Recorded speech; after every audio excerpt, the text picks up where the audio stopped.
8 de la mañana con 37 minutos, esto es Mesa Central acá en Tele 13 Radio, junto con Quique Mujica estamos revisando lo más importante de las últimas horas, de la última jornada, y que en el estudio está el ministro de Salud, Jaime Mañalich. Ministro, muchas gracias por la gentileza de estar acá. Gracias a ustedes, un honor.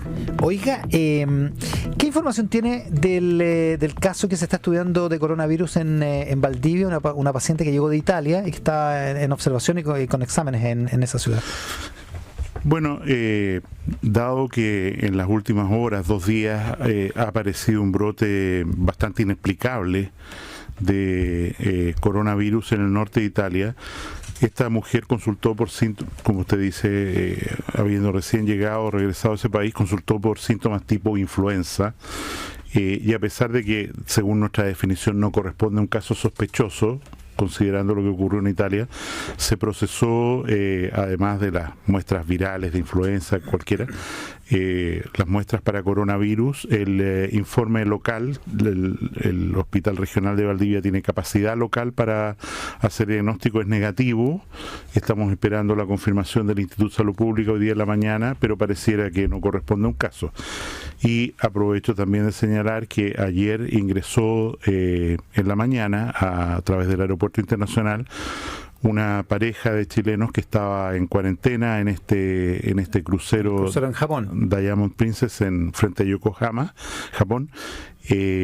Ellos, a pesar de que cumplieron la cuarentena, como ha ocurrido que personas en otros países que son desembarcadas de este barco que estuvo en cuarentena y regresan a sus países, y a pesar de que no tuvieron enfermedad mientras estaban en Japón en cuarentena, y que los test que les hicieron al salir de Japón fueron negativos, han resultado positivos. Hay 2 casos en Canadá, por ejemplo, hay uno en Italia.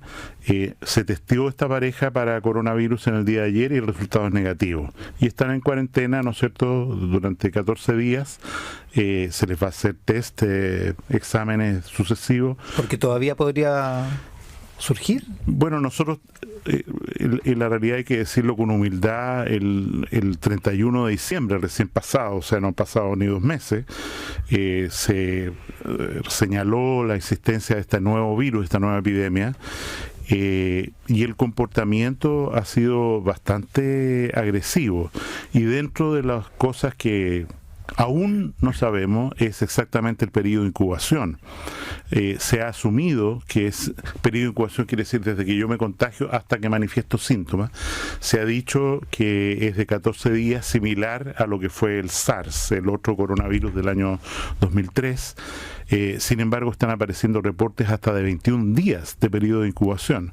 Entonces, como estamos aprendiendo en la marcha de lo que está ocurriendo, tenemos que ser extraordinariamente cautos, porque nuestro esfuerzo como país es, en primer lugar, tratar de disminuir al máximo la posibilidad de que alguien traiga la enfermedad, y segundo, prevención secundaria en el sentido de aislar a los contactos de esas personas y hacer una cuarentena y un seguimiento.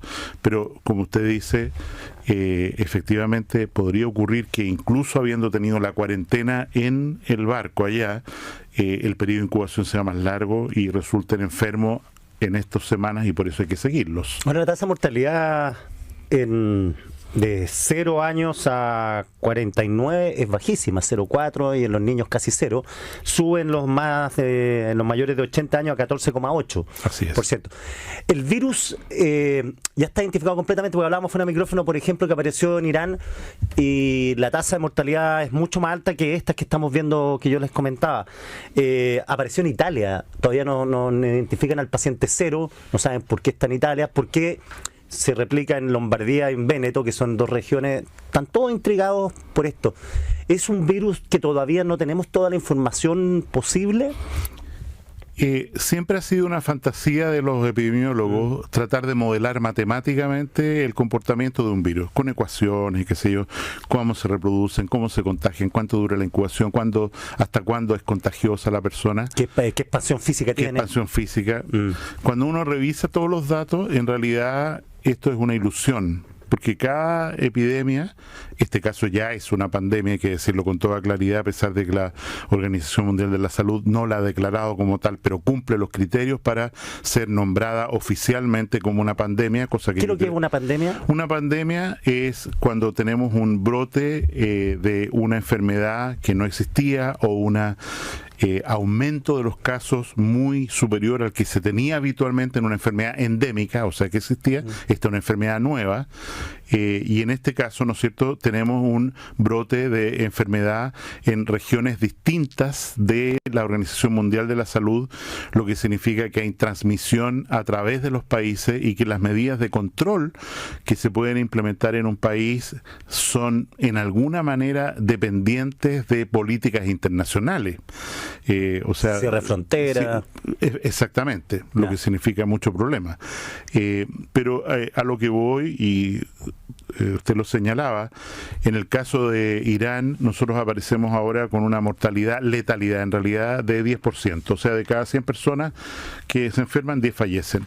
Esto era 2%, ya se perdió la trazabilidad.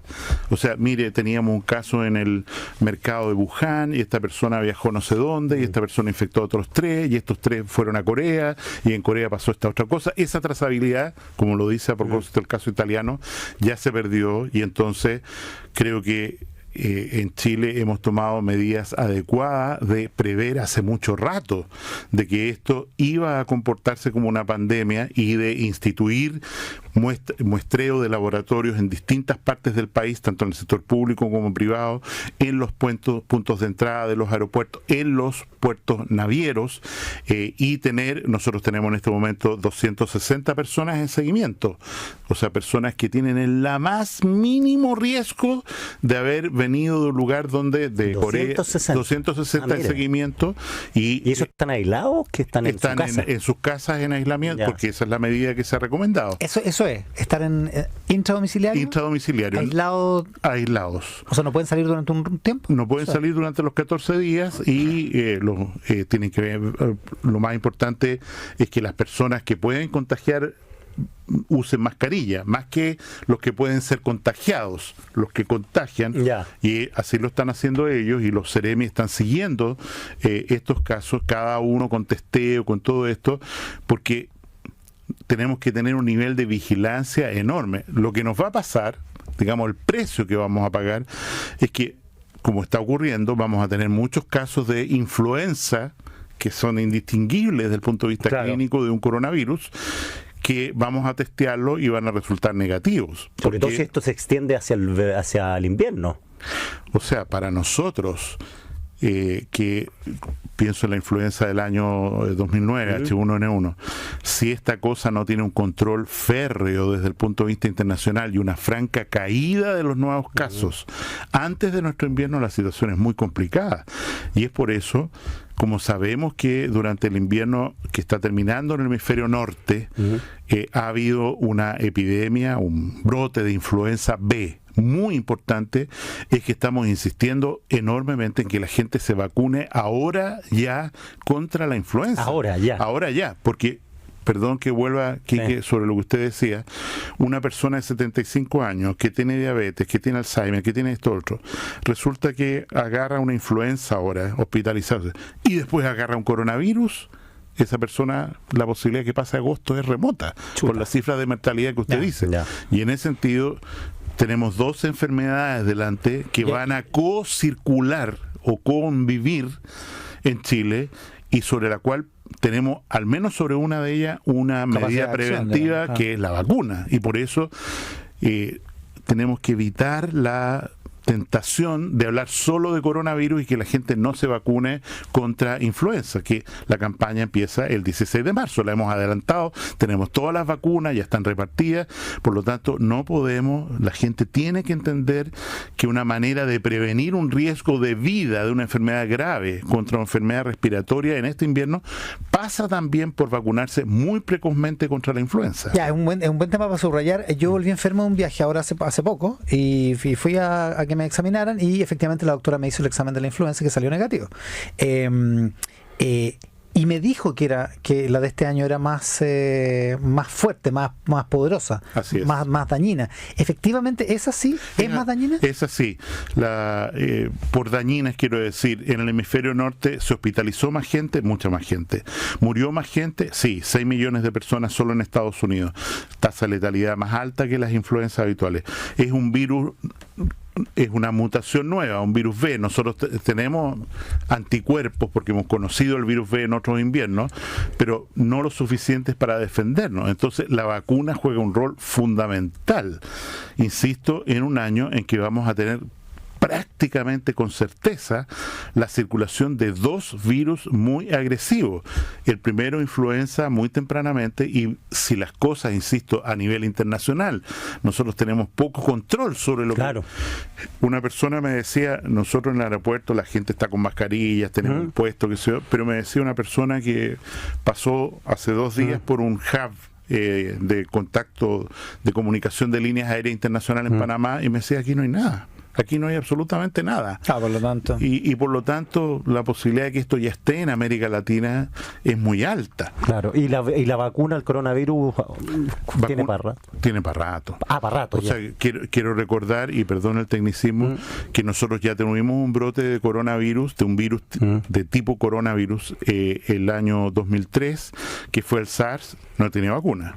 El MERS, que fue el año 2013, otro coronavirus, estamos hablando de 7 años atrás, no tiene vacuna. Y por lo tanto hay que tener mucho cuidado también con las ilusiones que venda la industria de vacuna y la industria farmacéutica. Nosotros ya lo vivimos con el Tamiflu el año 2009, que tengo aquí la maravilla que le vas, y que era o placebo o a lo más producía que la persona estuviera un día menos con síntomas de influenza. Claro. Entonces también hay que tener mucho cuidado con esa, digamos, esas ilusiones que pueden vender algunos para aprovechar esta situación que está teniendo un impacto mundial tremendo. Lo vemos en el precio del cobre, en el precio del dólar, en la industria, en el empleo, en las bolsas. O sea, esta cosa es ya un impacto muy importante para todo el mundo. Claro, mucho más grave que solo lo sanitario. Ministro, desde el punto de vista práctico, la campaña se inicia el 16 de marzo, pero la gente puede ir a vacunarse hoy. ¿Sí? No. Las vacunas, como mostraba ayer la subsecretaria doctora Paula Daza, tienen que ser probadas en su calidad en el Instituto de Salud Pública, cosa que para la primera partida ya se hizo y se distribuyeron más de 100.000 dosis que van a ir, por supuesto, primero a los trabajadores de la salud, que son los primeros afectados y de riesgo en cualquiera de estas epidemias. El riesgo mayor lo enfrentan las personas que atienden los enfermos, y por eso tenemos que defender a nuestros trabajadores vacunándolos primero que nadie, para que estén, digamos, inmunizados a la hora de recibir los enfermos de influenza que van a llegar. El doctor en China se murió. Por lo menos 2 doctores en China se han muerto ya. Claro. Claro, que describió el coronavirus primero. Ya, entonces, desde el 16 de marzo en adelante, para todos los grupos de riesgo, gratuita. Gratuita, completamente gratuita. Tanto beneficiarios de ISAPRE como de FONASA. Es gratuita, el Estado paga todas estas vacunas. ¿Y se necesita orden médica? Esa es una duda de siempre. ¿Y la gente que no está en grupo de riesgo también? Lo que ocurre es que nosotros preferimos pasarnos que quedarnos. O sea, si alguien llega a un vacunatorio y dice, mire, yo no estoy en el grupo de riesgo, tengo 40 años, pero resulta que tengo como el Quique, el señor de ahí. Sí, este señor de ahí. Como el Quique llega y dice, mira, pero yo voy a inventar diabetes y me inyecto insulina todos los días. Usted está en riesgo. Entonces, venga nomás. Nosotros preferimos vacunar de más que de menos, porque los riesgos de la vacunación son prácticamente cero, y la protección que entrega para una persona, volviendo de nuevo a lo que este señor de 40 años decía antes, Quique Mujica, ¿no es cierto? Efectivamente, el riesgo mayor se concentra en los adultos con enfermedades crónicas, que están en tratamiento con cáncer, o que conviven con el virus del VIH, o que tienen una diabetes, o cualquier enfermedad que significa una baja en las defensas. Estamos con el ministro de Salud, Jaime Mañalich. Ministro, le quería hablar de los medicamentos. ¿En qué está este proceso que de repente se diluye para volver a consolidar? Vino las vacaciones. ¿Cómo está eso? El presidente de la República el día 6 de octubre, mucho antes del estallido, lanzó lo que llamamos la Política Nacional de Medicamentos con 31 medidas. Algunas de ellas son leyes, la ley de fármacos 2, que debía aprobarse en comisión mixta ahora en el mes de marzo. Vamos a ponerle discusión inmediata y yo creo que ya tenemos un acuerdo, y esto significa un control de precios, distribución, venta, prescripción por el nombre genérico del medicamento, todo lo que sabemos para abaratar los costos. El énfasis de la política nacional de medicamentos es uno solo: que la gente gaste menos de su bolsillo en medicamentos, porque están cubiertos por seguro, porque Senabast, como empieza ahora en abril, la ley, ustedes recuerdan, se aprobó en enero, la nueva ley de Senabast, que permite que Senabast, que ha logrado precios tan importantes, tan bajos, y que los alcaldes los han popularizado a través de las farmacias comunales, ¿no es cierto? Precios que son del 20% de un medicamento comparado con la farmacia cadena que está al frente. Esto ya está generalizado, y ahora Senabast puede intermediar no solo para los municipios, no solo para las instituciones, los hospitales públicos, sino para todo el que acepte los precios que Senabast le va a fijar. ¿Y las cadenas de farmacia por qué deberían aceptarlo? ¿Les conviene? ¿No les conviene? Ellos entran 2 años más. Digo, las cadenas comerciales, las que conocemos. Porque nosotros creemos que con la información y con la cobertura, que además el seguro catastrófico de FONASA y el seguro de medicamentos que viene en la ley de FONASA, implica que FONASA va a pagar una parte del medicamento. El control que vamos a tener sobre el mercado es mucho mayor, porque FONASA va a estar viendo y pagando el 40% de la cuenta. Estamos hablando de que la política nacional de medicamentos apunta a un ahorro del gasto de bolsillo de las personas no inferior a un 60%. O sea, aquello por lo que pagaba 10.000 pesos al mes, voy a pagar 4.000. Producto del descuento de la intermediación de Senabast y producto de la contribución financiera que a través de la ley de FONASA el Estado me otorga. Dice, mire, no se preocupe, usted no va a pagar todo, va a pagar una parte FONASA, y el farmacéutico o la empresa va a entregarle a FONASA la cuenta. Entonces el control sobre ese mercado, que funciona en forma tan irregular como con tan, digamos, en forma tan dolorosa, produciendo tanto daño para los pacientes, de acuerdo al informe de la Fiscalía Nacional Económica, por lo demás, va a entrar en un régimen de control. ¿Y todo esto cuándo va a ocurrir? Está ocurriendo muchas de las cosas ya, por ejemplo, la fiscalización de que en todas las farmacias exista bioequivalente disponible, y no, esta respuesta no tengo. No, ahora tiene que tener, y si no lo multamos y lo cerramos, etc. La ley de Senabast, que está vigente ya, tiene 3 meses desde su promulgación en enero, de manera tal que a mediados de abril la ley de Senabast ya está digamos, vigente para lograr fijar los precios máximos de los medicamentos intermediados por Senabast en las farmacias de cualquier tipo. Ministro, oiga, déjeme devolverme una cosa del coronavirus que se me quedó. ¿Hay algún plan en Chile respecto de si, por ejemplo, hay que hacer lo que se está haciendo en Italia, que es una comuna o una ciudad completa, cerrarla, bloquearla? ¿Hay alguna posibilidad? Cerrar Melipilla, por ejemplo. Por ejemplo. Claro. Desde el punto de vista estrictamente legal están todas las posibilidades. ¿Y desde el punto de vista del ejercicio práctico? Porque hay una alerta sanitaria aprobada por Contraloría, promulgada en el Diario Oficial, que da al Ministerio de Salud todas estas potestades.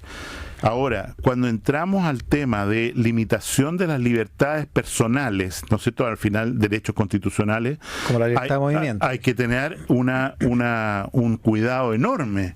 O sea, alguien podría decir, durante un tiempo, como está ocurriendo en Italia ahora, los partidos de fútbol de la primera serie van a ser sin público.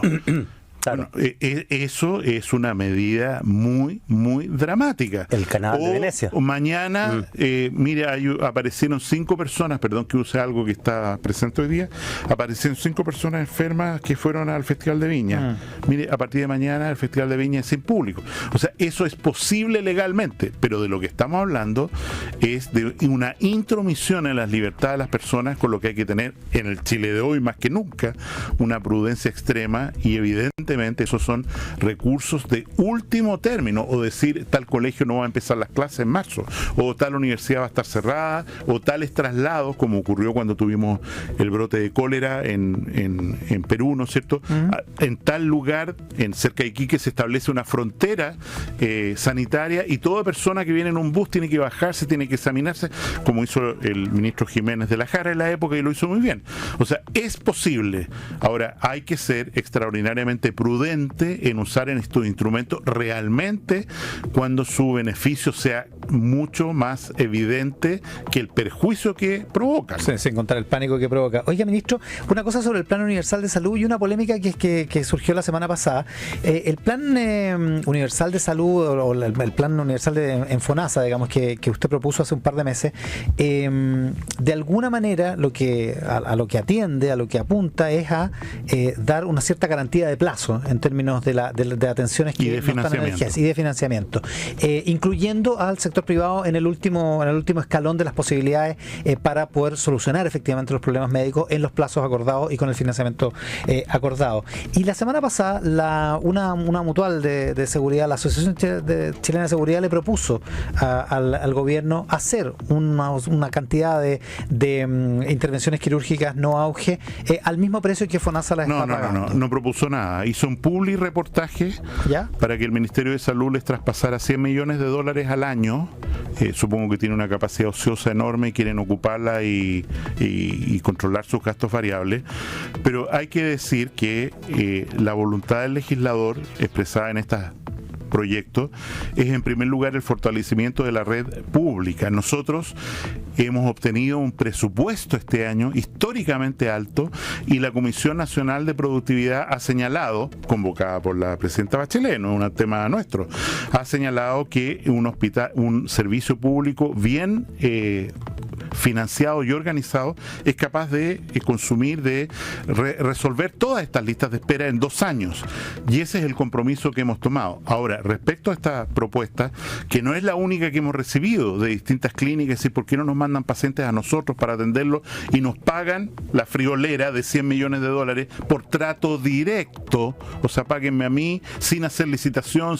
Oiga, imposible. Nosotros, si llegamos a eso y lo necesitamos, tenemos que hacerlo mediante una licitación pública en que se presenten todos los actores, y en la situación de la Asociación Chilena de Seguridad es particularmente complicado, porque la Asociación Chilena de Seguridad tiene demandados a todos los servicios de salud del país, a todos, porque ha recibido pacientes beneficiarios de FONASA históricamente que ha catalogado por sí y ante sí como enfermedades comunes y no enfermedades profesionales. Entonces tiene una cuenta por cobrar y demandados, insisto, todos los servicios de salud. Entonces no nos miremos aquí la suerte entre gitanos. Este es un public reportaje con intereses corporativos que no se ajusta a lo que hace el sector público. El sector público, cuando tiene una necesidad, hace una licitación pública.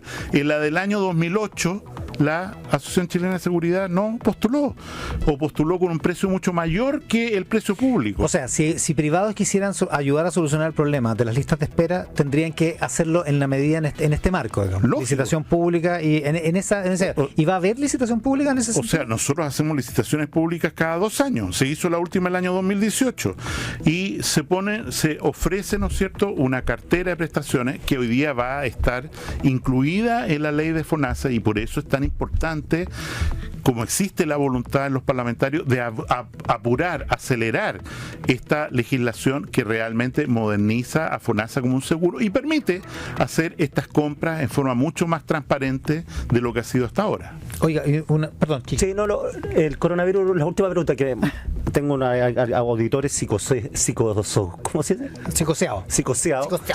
¿Las clínicas privadas ya tienen las vacunas o solamente el sector público tiene las vacunas? Las vacunas de influenza. Las vacunas de influenza se están distribuyendo esta semana. A partir del 16, todas las clínicas tienen que tener los vacunatorios en convenio, porque es una responsabilidad delegada desde el Ministerio de Salud. Pero tienen que tenerla a partir del día 16. Lo que pasa es que pensaban que las clínicas privadas podían tenerla ya y los hospitales públicos. No. Incluso para gente que no estuviera en el grupo de riesgo. Así es. Pero eso a partir del 16 deberían estar disponibles. Así es. ¿Riesgo o no riesgo? ¿Para gente del grupo de riesgo o de no riesgo? Para la gente del grupo de riesgo, no riesgo, por supuesto, al no estar en grupo de riesgo, alguien dice, mira, en realidad yo no, pero quiero vacunarme por si acaso, esa vacuna se la van a cobrar en una clínica privada. Sí. Pero no, yo me vacuno siempre. Estamos hablando de prácticamente 7,5 millones de vacunas, o sea, la disponibilidad de dosis de vacuna no va a haber un problema. Si fuera necesario, vamos a traer más. Nuestro esfuerzo es, por favor, vacúnense lo antes posible. ¿Por qué lo antes posible? Porque la vacuna demora. O sea, hay gente que cree que le ponen el pinchazo y ya está inmune. Listo. No, demora 3 semanas en prender, en que la persona desarrolle las defensas que le permiten estar en contacto con el virus y decir, a este malulo lo conozco, ya lo conozco, lo identifico, lo elimino. Eso requiere 3 semanas después de la vacunación. Ya. ¿Un hipertenso se puede vacunar? Un hipertenso se debe vacunar. Se debe vacunar. Sí. Esta consulta por Disculpe, doctor, pero es que nos están llegando un montón de preguntas. Un hipertenso se debe vacunar, un diabético se debe vacunar, una persona, ¿no es cierto?, con enfermedad crónica respiratoria, por supuesto, asma, la que fuera, tiene que vacunarse. Y yo tengo como un ruidito en la garganta. Vacúnese. Además está cerca del grupo de riesgo, él cree que no, pero está cerca. Oiga, ya lo último, solo anecdótico esto, pero nuestra productora Rosario del Valle nos dice, el viceministro iraní de salud dio positivo al coronavirus. Así están las cosas. Eso en Irán, eso sí. Se le pegó. Ojalá que no acá. Ministro, muchísimas gracias por Gracias a ustedes, son muy amables.